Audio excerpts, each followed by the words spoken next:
technology that is built for your every sense. Acer Pure from Acer.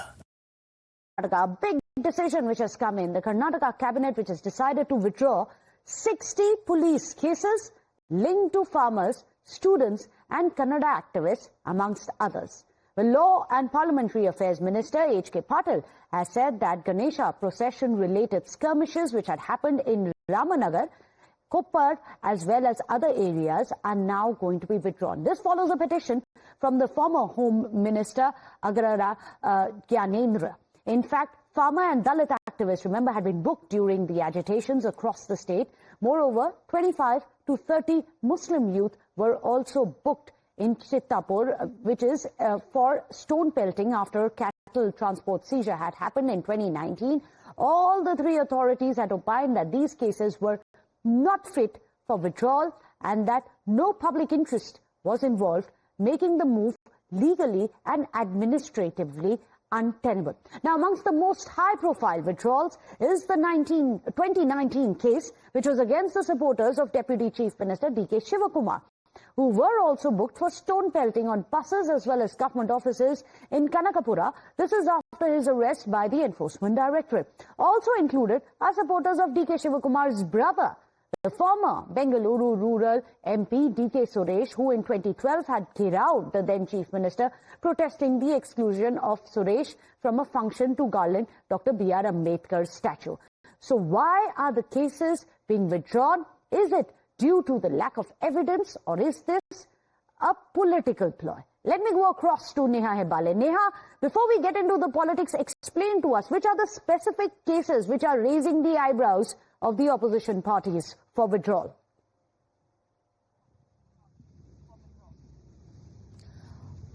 Well, there are several cases here pertaining to supporters of the Deputy Chief Minister D.K. Shivakumar as well as his brother D.K. Suresh as well.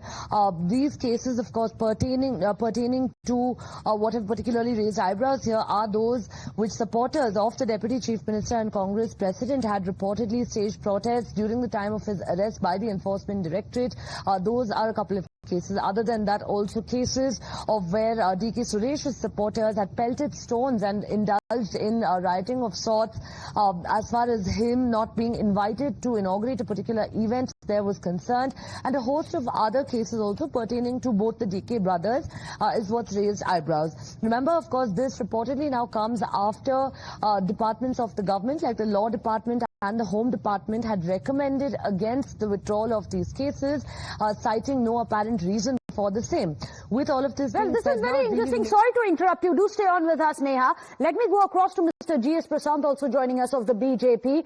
Mr. Prashant, it's very interesting. Even Neha is telling us, Law Department, the Home Department had said that these cases should not be dismissed, and yet there is a clean chit which is going out. Why? What's happening in your state?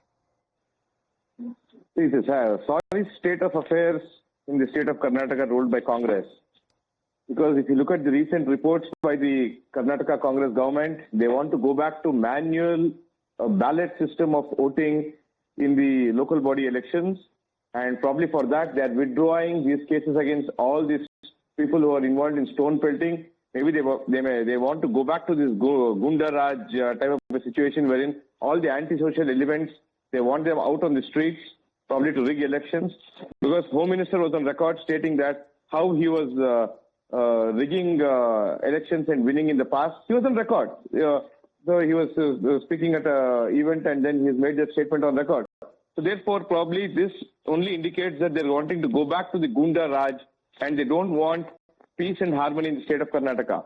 And what is surprising that once the Law Department has also made it categorically clear that these cases should not be withdrawn, it is being done only to favor the supporters of either the CM or DCM, as the case may be, because the stone pelters and these people who cause riots may belong to either of the camps in the Congress, the CM's or the DCM's camp. But ultimately, their goal is common. It is rigging of elections. So Rahul Gandhi is on a spree talking about vote chori. Siddaramaiah has already made a claim that he lost elections in 1991 due to vote chori by the Congress. And now these people want to rig elections. I think But the what's intent the is very BJP clear. going to do about it, Mr. G. Prashant? Because you are the main opposition party. Are you going to raise this issue? Or will you watch these cases systematically being dropped? No, see, once they have taken, the decision will come out, and then whatever legal position has to be taken, legal stand has to be taken, in accordance with law, our party high command will decide as to what is to be taken. But ultimately, looking at the law and order in state of Karnataka already, which is probably at its lowest because of the anti-social element being given a, free hand to do what they want here in Karnataka. I think people of Karnataka should worry about their future and their safety and security. Well, thank you so much, Mr. G.S. Prashant, for joining us. There you have it. The BJP says, let this happen. We are going to fight against this legally if required. That's the big breaking news coming in. But with that, thank you.